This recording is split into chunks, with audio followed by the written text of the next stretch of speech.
राधे कृष्ण दोस्तों, आज की कहानी का नाम है इज्जत। बुआ की बेटी गीता विदा हो चुकी थी। सुबह के 6 बज रहे थे। सभी मेहमान सोए हुए थे। पूरा घर अस्त व्यस्त था। लेकिन गीता की बड़ी बहन सपना दीदी जाग गई थी और घर में बिखरे बर्तनों को इकट्ठा करके रसोई में रख रही थी। सपना दीदी को काम करता देख नेहा, जो उठने की सोच रही थी, उसने पूछा, सपना दीदी, क्या समय हुआ है? अभी 6 बज रहे हैं नेहा। दीदी, आप अभी से उठ गई? थोड़ी देर और आराम कर लेती। बहन के ब्याह में आप पूरी रात जगी हो। 5 बजे सोए थे हम सब, आप इतनी जल्दी जग गई। कम से कम 2 घंटे तो सो लेती। अपना मायूस हंसी हंसते हुए बोली, अरे हमारे हिस्से में कहाँ नींद लिखी है। घंटे भर में देखना, एक एक करके सब लोग उठ जाएंगे और उठते ही सबको चाय नाश्ता चाहिए। यह जिम्मेदारी मेरे हिस्से ही आती है। चल उठ जा अब तू भी। सालों बाद मिले हैं, 2-4 दिल की बातें कर लेंगे। बाद में तो मैं सारा दिन व्यस्त रहूंगी। अभी आधा घंटा फ्री हूँ। नेहा सपना दीदी के कहने पर झट से बिस्तर छोड़कर उठ गई। यह सच था कि दोनों चचेरी बहनें बरसों बाद मिली थी। पूरे 10 साल बाद सपना दीदी को उसने ध्यान से देखा था। इस बीच न जाने उन पर क्या क्या बीती होगी। उसने तो सिर्फ सुना था कि दीदी ससुराल छोड़कर मायके रहने आ गई है। वैसे तो 1-2 घंटे के लिए कई बार मिली थी दोनों, पर नेहा ने कभी इस बारे में खुलकर बात नहीं की थी। शादी से पहले गर्मी की छुट्टियों में अक्सर सपना दीदी बनारस आती तो महीने भर साथ रहती। खूब बनती थी दोनों की। पर समय समय की बात है। नेहा फ्रेश होकर आई तो देखा सपना दीदी बरामदे में कुर्सी पर अकेली बैठी थी। आज यहाँ अकेले में गप्पे मारेंगे दोनों, एक बार बचपन की यादें ताज़ा कर लें, सपना दीदी बोली और फिर दोनों चाय की चुस्कियाँ लेने लगी। दीदी, आपके साथ ससुराल वालों ने ऐसा क्या किया था कि आप उन्हें छोड़कर हमेशा के लिए यहाँ आ गई? नेहा, तुझसे क्या छिपाना, तू तो मेरी बहन भी है और सहेली भी। दरअसल मेरी ही गलती थी, बहुत अकड़ में थी मैं। पापा की सिर चढ़ी लाडली थी, तो ससुराल वालों की कोई भी ऐसी बात जो मुझे अच्छी न लगती हो, मैं उसका जवाब दे देती थी। उस पर पापा हमेशा कहते थे कि वह अगर कुछ भी कहे तो तू मत सुनना। पापा को अपने पैसों का बड़ा घमंड था, जो मुझ में भी था। बस मेरा तेज स्वभाव ही मेरा दुश्मन बन गया। चाय खत्म हो गई थी हमारी, पर दीदी के दुखों की कथा अभी बाकी थी। दीदी आगे बोली, मेरे सास ससुर मुझे बहुत समझाते कि बेटा, इतनी मिजाजी से घर नहीं चलते। मेरे पति कपिल भी मेरे इस स्वभाव से दुखी थे, किंतु मुझे किसी की परवाह नहीं थी। 1 वर्ष बाद विक्की का जन्म हुआ। मैंने कहा कि 30 दिन बाद मैं मम्मी पापा के घर जाऊंगी। यहाँ पर ठंड है, बच्चे को सर्दी लग जाएगी। मैं दीदी का चेहरा देख रही थी। वहाँ दुख के संवेगों के अलावा कुछ नहीं था। सपना, मैं जिद करके मायके आ गई तो फिर मैं गई ही नहीं। 6 महीने, 1 वर्ष, 2 वर्ष, जाने कितने वर्ष बीत गए। मुझे लगा एक न एक दिन वह जरूर आएंगे मुझे लेने, किंतु कोई नहीं आया।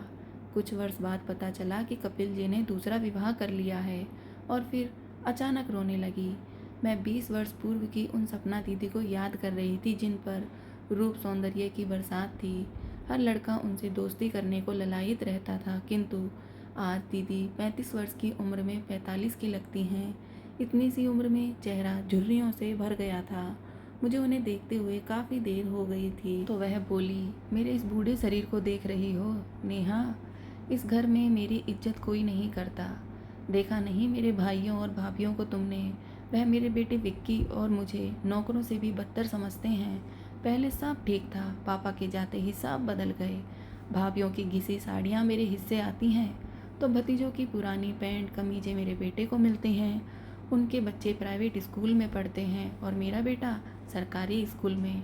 15 वर्ष का है विक्की, 7वीं में ही बैठा है। 3 बार 7वीं में फेल हो चुका है। दीदी ने साड़ी के किनारे से आंखें पोंछकर धीरे से आगे कहा, भाई अपने बेटों के नाम पर ज़मीन खरीदे जा रहे हैं, पर मेरे बेटे के लिए क्या है? कुछ नहीं। घर के सारे लोग गर्मी की छुट्टियों में घूमने जाते हैं और हम यहाँ बीमार पड़ी माँ की सेवा और घर की रखवाली करते हैं। तू तो अपनी है, तुझसे क्या छिपाऊँ? जवान जोड़ों को हाथ में हाथ डालकर घूमते देखती हूँ तो मन महसूस कर रह जाती हूँ। दीदी अपनी दुख भरी भारी आवाज़ में कह रही थी, नेहा, आज मैं बंद कमरे का वह पक्षी हूँ जिसने अपने पंखों को स्वयं कमरे की किनारों से टक्कर मारकर तोड़ा है। आज मैं एक खराब पड़ा वह सामान हूँ जिसे जो चाहे पैर से मारकर इधर से उधर घुमा रहा है। आज मैं अकेलेपन के घोर अंधेरे में अकेली रह गई हूँ। दीदी का रोना मुझसे देखा नहीं जाता था, किंतु आज मैं उन्हें रोकना नहीं चाहती थी। उनके मन में जो था उसे बह जाने देना चाहती थी। थोड़ी देर चुप रहने के बाद सपना दीदी आगे बोली, सच तो यह है कि मेरी गलती की सज़ा मेरा बेटा भी भुगत रहा है। मैं उसे वह सब नहीं दे पाई जिसका वह हकदार था। अपने पिता का प्यार, ना ही सुख सुविधाओं वाला जीवन, कुछ भी तो नहीं मिला उसे। सोचती हूँ आखिर मैंने यह क्या कर डाला। अपने साथ उसे भी बंद गली में ले आई। क्यों मैंने उसकी खुशियों की खिड़की बंद कर दी। और फिर दीदी की रुलाई फूट पड़ी। उनका रोना सुनकर 2-3 रिश्तेदार भी आ गए। पर अच्छा हुआ जो तभी चाची ने किचन से आवाज़ लगा दी, अरे सपना जल्दी आ, दूध उबल गया। दीदी साड़ी के पल्लू से अपनी आंखें पोंछते हुए उठ खड़ी हुई। फिर बोली, देख मुझे पता है कि तू भी अपनी माँ के पास आ गई है पति को छोड़कर, पर अगर इज्जत की ज़िंदगी जीना है तो अपना घर ना छोड़, वरना मेरी तरह पछताएगी। सपना दीदी की बात सुनकर नेहा ठिठक सी हो गई।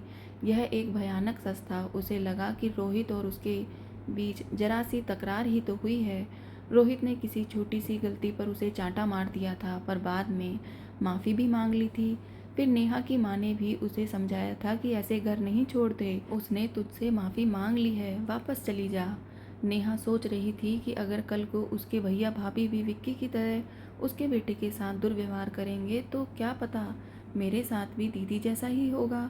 फिर नहीं नहीं कहकर नेहा ने घबराकर आंखें बंद कर ली और थोड़ी देर बाद ही पैकिंग करने लगी अपने घर यानी रोहित के घर जाने के लिए।